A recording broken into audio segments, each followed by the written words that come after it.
Welcome, baseball fans, to Game 2 of the ALCS. And tonight we have, this is a review of last night's game, New York at Houston. Tonight we have Game 3 of Nationals-Cardinals. And then tomorrow night we have Game 4 Nationals-Cardinals and Game 3 of New York-Washington. We'll get into those games later. But for tonight's video, let's recap the epic Sunday night baseball game. New York at Houston. This was an epic classic for the ages. You got two Titans battling out to the end. You got an over extra innings, 11th inning walk-off home run. This was a game where nobody could get an edge. There were so many missed opportunities, so many wonderful clutch pitching performances. You had some good phenomenal fielding, great pitching all around, bullpen and starters combined. This was the kind of game that just that baseball lovers drool over. An epic, true classic game. Here you got Paxton versus Verlander as your starting pitchers. Paxton doesn't last for long. It goes 51 pitches, 2.1 innings, 3.86 ERA, 1 earned run off of the Correa double in the second, 3 strikeouts. Paxton is extremely wild the whole night. He's putting him on, he's getting him out. Putting him on, getting him out. He's having trouble finding the strikes out of the whole game. There is even comments to the point where there are people thinking he is tipping his pitches. We've seen tipping pitches. Hello, Game 5 ALDS. Tampa was tipping pitches and Houston was all over glass now. Here, you didn't see the Astros knowing what was coming. You didn't see them laying off obvious balls and swinging at obvious know what's coming. What you saw was a lot of erratic pitching, a lot of can't find the strike zone from Paxton. On the flip side, you got Verlander going classic 109 pitches across 6 2/3 innings, 2.7 ERA, 2 earned runs off of the Judge home run in the 4th to go up 2-1, 7 strikeouts. Both sides were as effective as they needed to be in terms of overall production numbers. Fundamentally, where you have it on the New York side here is an absolute dominant bullpen here. Britton, Canely, Chapman, CC Sabathia, Loaziga, going 6 innings, 0 earned runs, 8 strikeouts. This is the New York bullpen that we know is so dominant.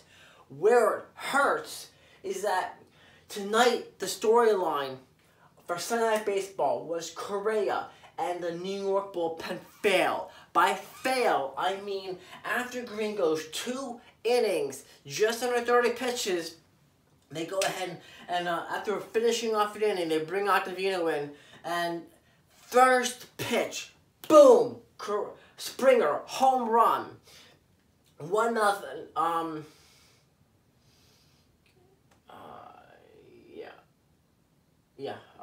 Springer 1-0, or ties it up 2-2 off of Octavino in the 5th. Then you've got, for the highlights here, the reason why I put Correa being the all-star here is he gets a double in the 2nd to allow Bregman to score to get up 1-0 for Houston. Then you got Judge off of Verlander, 2-run bomb, 2-1 New York. Then Springer off Ottavino, home run, ties the score up 2-2. It'll stay like that for the next 5 innings, next like 3-4 hours of the game, till Correa, boom, home run off a Hap. In the 11th inning, walk-off home run, first time in his career. Now, the other key element of Correa's performance and why I highlighted him as a storyline of the day is because to get to this point in the 6th inning, he fires home and gets LeMahieu trying to take home base to prevent a go-ahead run from the Yankees, keeping the score 2-2. That shot, if it wasn't fast, on time, on point, and in the nick of time, LeMahieu scores, game over for Houston. They New York goes up 2-1. But that fire home from shortstop saves the day for Houston. So on top of his double, and on top of his game-winning walk-off home run, which wouldn't have happened if Correa hadn't come through in the clutch in the 6th, the whole show comes down to Correa's amazing performance. Carlos Correa. At the same time, you have, after Verlander only goes 6 2/3. So what are you doing to fill the extra innings here? You already know New York never scores. And Verlander ultimately does not play a factor in the game because both runs New York got were off of Verlander. However, the fact the bullpen was not too shabby either. In fact, they go the rest of the game between Harris, Osuna, Smith, Presley, yes, remember that name? And James, combining to shut out the Yankees, shut them down, keep them off the board. I wouldn't say off the base paths. I wouldn't say that much. They did get on base plenty of times, but they never got through. Now, I mentioned Presley. He only came in to face one batter, and that batter got a hit. So even though Presley was part of a completely lights-out, shut-down bullpen night for Houston, Presley, once again, the Achilles heel being the Yankees, the kryptonite of the Yankees against Presley, only faces one batter and doesn't even get him out. Gives up a hit. That's Presley for you. Welcome to the ALCS against New York Yankees. He was phenomenal during the regular season. Even did well against Tampa. Can't handle the Yankees. They're using him because they have to use him. Because fundamentally, you only have so many pitchers, and you know you're going to have to cover some innings when Cole and Verlander aren't on the mound. And even when they are on the mound, if this is going to go several innings past their exit, you need pitchers to cover the gap here. You can't put everything on Osuna, Smith, and James. You got to spread it out amongst who's available, and you have to trust your bullpen to get it done. Presley's only in there for one batter, and then he's gone. James takes over and goes a third of an inning. Fundamentally, Houston's bullpen did everything that New York's bullpen did with one exception. Having burned through so many pitchers on the New York side, it got down to the point where in the 11th inning, they bring in Happ, a long reliever and formerly a starter for New York, to pitch the 11th inning. Boom. Now, he doesn't get, now his first batters, Correa is not his first batter he faces. But first pitch against Correa, boom, game over. It was a game of epic proportions that went well into the midnight hour. The game ended like after 1 a.m. Eastern Standard Time, so a lot of East Coast fans weren't really able to stay up and watch it. West Coast fans, I'm sure, got their fill of the game as it ended around 10 o'clock Pacific Standard Time, something like that. So it wasn't too horrible for getting up to work the next day.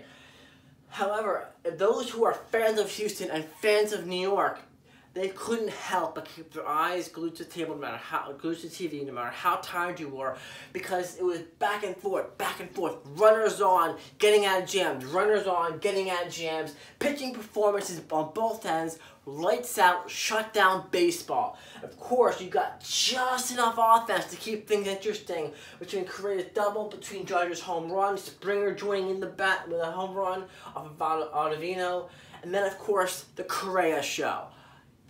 Getting that nail at home plate, getting LeMahieu out in that 11th inning home run. It was a phenomenal game, and it's the kind of game I'm hoping that they can reproduce time and time again. With Cole on the mound in Game 3 against Severino, I'm predicting that the score stays tight, if not tied, until the pitchers come out, and then it becomes a bullpen game, and then we get to see whose strength is the bullpen. Because in both sides, you've shown great ability to shut down the opponent. First, New York was lights out, shut down against the Astros in Game 1, going 7-0, beating up on Greinke and company. Game 2, the Houston reversed the fortunes and sent Verlander up. Lights out, shut down baseball, bullpen support, and they got their job done. It wasn't a blowout like Game 1, but they still got the job done. And like Vin Diesel says in Fast and the Furious, doesn't matter whether you win by an inch or a mile. Winning's winning. Series is still tied 1-1. Goes back to New York. Now I remember doing in the previous video on Houston, New York, where I told you the Verlander game, Houston was going to win. What I didn't predict was that Verlander was not going to play any role in the win here. He does go 6 2/3 of only 2 runs. They're very respectable, but he wasn't the deciding factor in the game. Now you got Game 3. We got Cole going up against Severino, and then you got either my league where you start going to bullpen game, or you bring people back on short rest. I don't recommend a short rest. I really don't. Cole, Verlander, and Cole, Greinke and Cole, Verlander, Greinke, and Cole. Going on a short rest, I do feel is going to be a disaster for Houston. You got a much better chance of throwing Miley or somebody else in there, maybe have a bullpen game out of it, and make a best effort to then save Cole and Verlander for a full 5 days rest and get that end of the series shut down, locked down, game over performance from them. If they end up playing a role in the end of the game, because you never know, they're not going to go 11 innings themselves. You never know what's going to happen. This game definitely showed starting pitchers played no effect in the end result here. So now you've got, there's been talk, because they had to use Green and Happ in Game 2, there's talk about how they might change things up for a Game 4 start. They might have CC start, they might have Happ start, they might have Green start. They might even just skip the whole bullpen thing and go right back to Tanaka time for Game 4. It's a game time decision. Boone has not made any specific decisions yet, but he did allude to the possibility that they could go any number of directions. Knowing that, my original prediction of bullpen game might be out the window. Who knows? We'll find out. In the meantime, I hope you all enjoy Sunday Night Baseball. I hope you enjoyed the Nationals-Cardinals game tonight. Be happy to bring you all that coverage. And tomorrow, Game 3 in New York. Astros at Yankees. Cole versus Severino. God, I love October baseball. Please let me know your thoughts, your opinion on my opinion in the comment section below. Love to hear all about it. If you just happen to be coming across YouTube, and then you come across this video on YouTube, please hit like and subscribe. Greatly appreciate it. Thank you all for watching, for all your support. It's been great bringing you all this content. I look forward to next time. Have a great night. Talk to you again soon.